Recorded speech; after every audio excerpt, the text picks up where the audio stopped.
This is Tim Cronin, assistant baseball coach at Seton Hill University, here with Figured Out Baseball. And in this video, we're going to talk to you guys about pitch design with a changeup. Now, I think this is one of the most effective pitches young athletes can throw at any age, young, high school, college.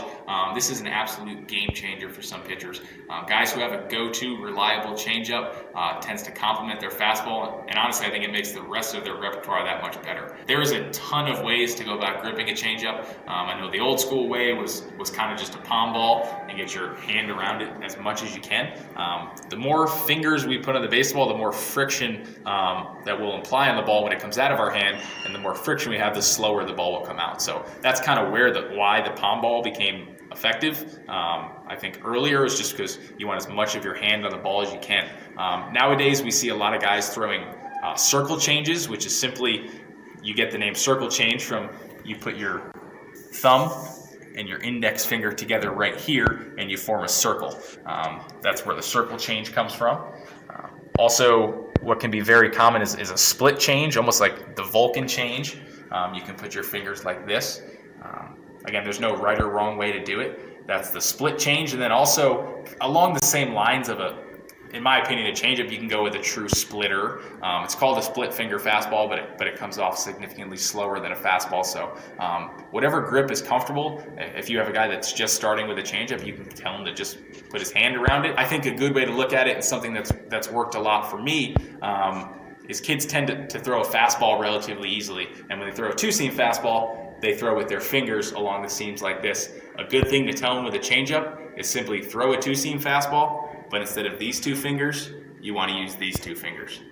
So you're going to switch from index and middle to middle and ring finger. And literally you don't have to tell them anything other than that, not about ball release, not about anything. Just say throw a two-seam fastball, but with these two fingers, and you're going to see the ball come off a little bit slower because now we have these other two fingers on the baseball, which is going to slow it down. And also the way we naturally release the ball with a pronation, it's easier to pronate when we're using these two fingers rather than these two fingers.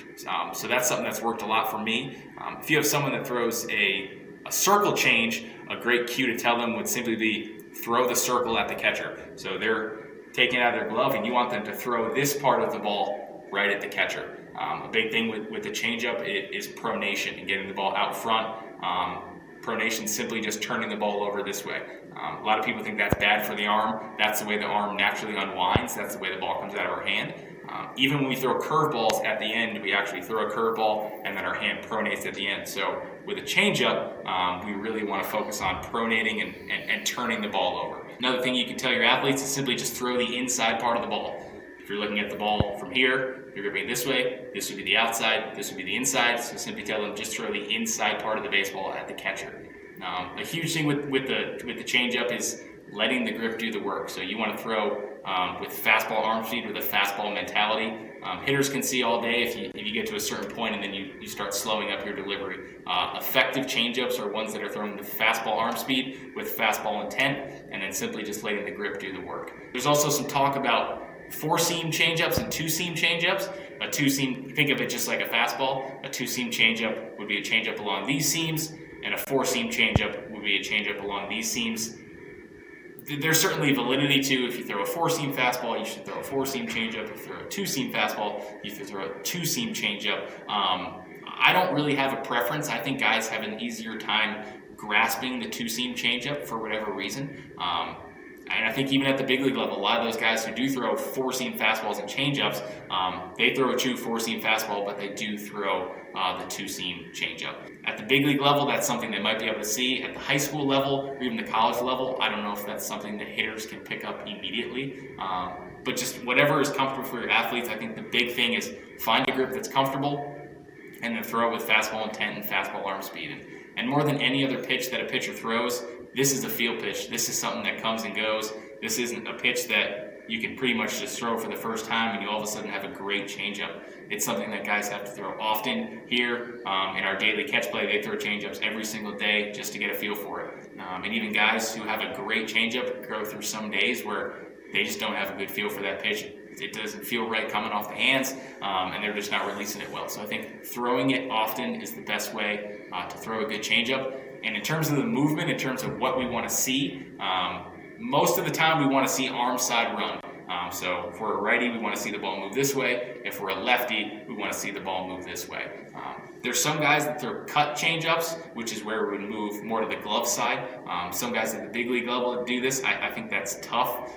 Some guys might do it naturally, but I believe that the easiest way and the easiest thing to tell your athletes is when they turn it over, you throw the circle or you throw the inside part of the ball. That's going to create some arm side run, which I think is more beneficial for people throwing a changeup.